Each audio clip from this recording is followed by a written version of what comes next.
Hello दोस्तों, कैसे हैं आप लोग। हमारी आज की कहानी का नाम है सास की साजिश। रात के ठीक 2 बज रहे थे। पूरे घर में सन्नाटा पसरा हुआ था, लेकिन रसोई से हल्की हल्की बर्तनों की आवाज़ आ रही थी। नेहा की नींद अचानक खुली। उसने करवट बदली और घड़ी देखी। 2 बजे थे। इतनी रात को रसोई में कौन हो सकता है, उसने मन ही मन सोचा। पहले तो उसने नज़रअंदाज किया, लेकिन आवाज़ें लगातार तेज होती जा रही थीं, जैसे कोई जानबूझकर बर्तन गिरा रहा हो। नेहा का दिल जोर जोर से धड़कने लगा। वो धीरे से उठी और दरवाज़ा खोलकर बाहर झांका। पूरा घर अंधेरे में डूबा हुआ था, सिवाय रसोई के। रसोई की लाइट जल रही थी। नेहा के कदम अपने आप रसोई की तरफ बढ़ने लगे। जैसे जैसे वो पास जा रही थी, उसकी सांसें तेज होती जा रही थीं। उसने रसोई के दरवाजे से अंदर झांका, और जो उसने देखा, उसके होश उड़ गए। रसोई में उसकी सास सरोज देवी खड़ी थी, लेकिन वो कुछ अजीब कर रही थी। वो खुद ही बर्तन निकाल रही थी और फिर उन्हें जोर से ज़मीन पर फेंक रही थी। नेहा की आंखें फटी की फटी रह गईं। मम्मी जी, उसने धीमी आवाज़ में पुकारा। सरोज देवी ने धीरे धीरे गर्दन घुमाई, जैसे वो नेहा को पहचान ही नहीं रही हो। तुम यहाँ क्या कर रही हो? नेहा घबरा गई। वो आवाज़ आ रही थी तो मैं, झूठ मत बोलो। सरोज देवी अचानक चिल्लाई। तुम मुझे देख रही थी ना? तुम हमेशा मेरी जासूसी करती रहती हो। सरोज देवी ने गुस्से में कहा। नहीं मम्मी जी, मैं तो बस चुप। उन्होंने हाथ उठाकर नेहा को रोक दिया। उनका चेहरा गुस्से से लाल हो चुका था। नेहा समझ नहीं पा रही थी कि आखिर हो क्या रहा है। वो चुपचाप अपने कमरे में वापस आ गई, लेकिन उस रात उसे नींद नहीं आई। सुबह का माहौल बिल्कुल अलग था। सरोज देवी ऐसे बर्ताव कर रही थी जैसे रात में कुछ हुआ ही नहीं। नाश्ते की टेबल पर पूरा परिवार बैठा था। अचानक सरोज देवी ने कहा, मुझे तुम सबसे एक ज़रूरी बात कहनी है। सबकी नज़रें उनकी तरफ उठ गईं। नेहा की तबीयत ठीक नहीं है। नेहा चौंक गई। मम्मी जी, आप क्या? मैं सच कह रही हूँ।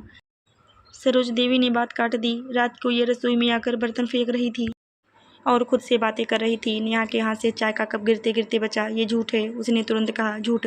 सरोज देवी ने आंखें तरेरते हुए कहा। तो क्या मैं झूठ बोल रही हूँ? नेहा के पति अमित ने गुस्से से उसकी तरफ देखा। नेहा, ये सब क्या है? अमित, मैंने कुछ नहीं किया, मम्मी जी खुद। बस, अमित ने जोर से कहा। मम्मी जी के खिलाफ एक शब्द भी नहीं। नेहा की आंखों में आंसू आ गए। लेकिन सच, मुझे कुछ नहीं सुनना, अमित ने कुर्सी से उठते हुए कहा। उस दिन के बाद सब कुछ बदल गया। घर के लोग नेहा को अजीब नज़रों से देखने लगे। कोई उससे ठीक से बात नहीं करता था, और सबसे ज़्यादा बदल चुकी थी सरोज देवी। अब वो हर छोटी छोटी बात पर नेहा को टोकती, डांटती और कभी कभी जानबूझकर उसे परेशान करती। एक दिन नेहा ने देखा कि उसके कमरे की अलमारी खुली हुई है। उसके सारे कपड़े बिखरे पड़े थे। ये किसने किया? उसने ज़ोर से पूछा। सरोज देवी कमरे में आई और बोली, तुमने ही किया होगा। मैंने? मैं क्यों करूँगी? तुम्हें खुद भी नहीं पता चलता कि तुम क्या कर रही हो? नेहा को अब समझ आने लगा था, कुछ बहुत गलत हो रहा है। अगर कोई मेरी बात नहीं मानेगा तो मुझे खुद सच सामने लाना होगा। उसने अपने फ़ोन को उठाया और चुपचाप रसोई में जाकर एक कोने में रख दिया। कैमरा ऑन था। रिकॉर्डिंग शुरू हो चुकी थी। आज सच्चाई सामने आएगी, उसने खुद से कहा। लेकिन उसे नहीं पता था कि अगले कुछ घंटों में जो होने वाला है, वो उसकी ज़िंदगी पूरी तरह बदल देगा। रात के 1 बज रहे थे। नेहा अपने कमरे में बिस्तर पर लेटी हुई थी, लेकिन उसकी आंखों में नींद का नामो निशान नहीं था। उसका ध्यान बार बार रसोई में रखे फ़ोन पर जा रहा था, जो इस समय हर एक हलचल रिकॉर्ड कर रहा था। अचानक रसोई से वही आवाज़ आई। नेहा झटके से उठ बैठी। वो धीरे से उठी और दरवाजे के पास आकर खड़ी हो गई। इस बार वो बाहर नहीं गई, वो सिर्फ इंतजार कर रही थी। कुछ मिनट बाद आवाज़ें बंद हो गईं। पूरा घर फिर से शांत हो गया। सुबह होते ही नेहा सीधे रसोई में गई। उसका फ़ोन वहीं कोने में पड़ा था। उसने जल्दी से फ़ोन उठाया और अपने कमरे में आकर दरवाज़ा बंद कर लिया।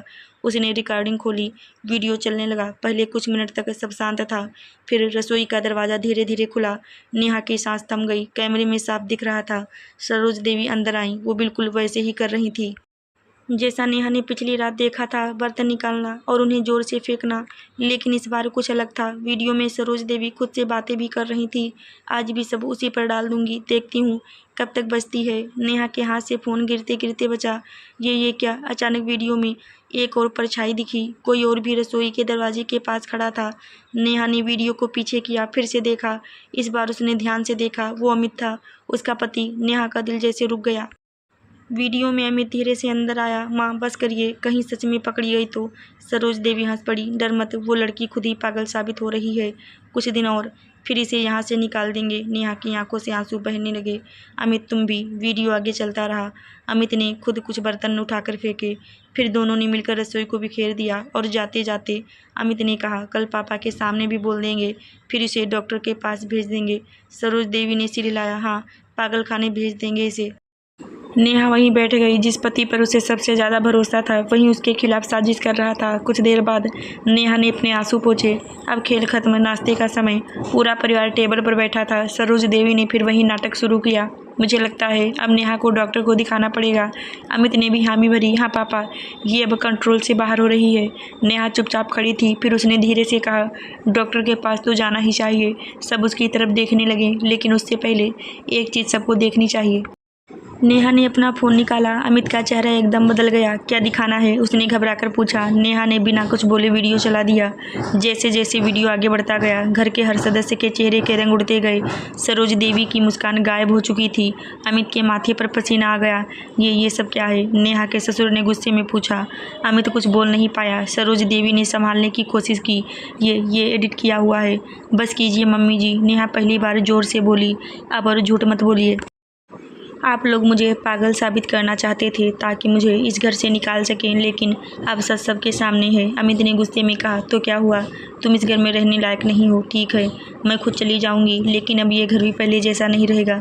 क्या मतलब? ससुर ने पूछा। मतलब अब असली सच्चाई बाहर भी आएगी। नेहा की बात सुनकर सब एक दूसरे का चेहरा देखने लगे। मतलब सच्चाई बाहर आएगी? ससुर ने गंभीर आवाज़ में पूछा। हाँ पापा जी, अब ये सिर्फ घर की बात नहीं रही। अमित गुस्से में कुर्सी से उठ गया। तुम हमें ब्लैकमेल कर रही हो, उसने चिल्लाकर कहा। नहीं अमित, मैं सिर्फ सच दिखा रही हूँ।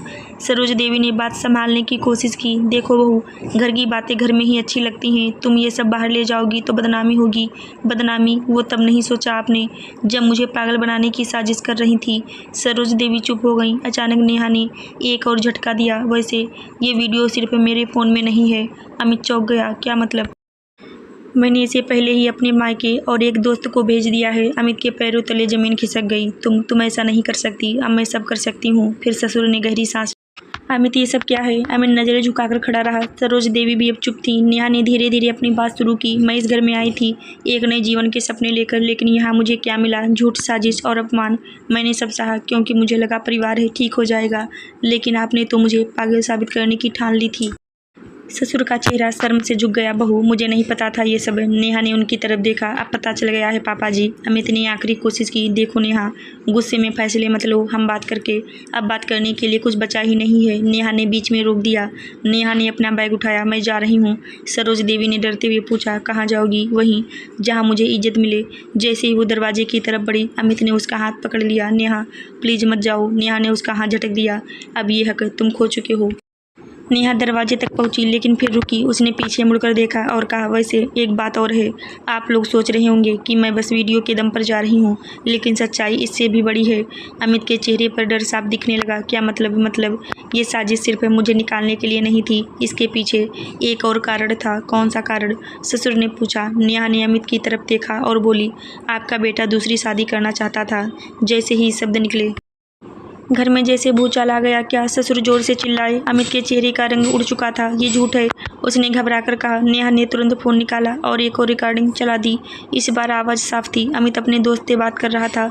बस कुछ दिन और, फिर इसे पागल साबित करके निकाल देंगे, फिर दूसरी शादी कर लूँगा, सब सेट है।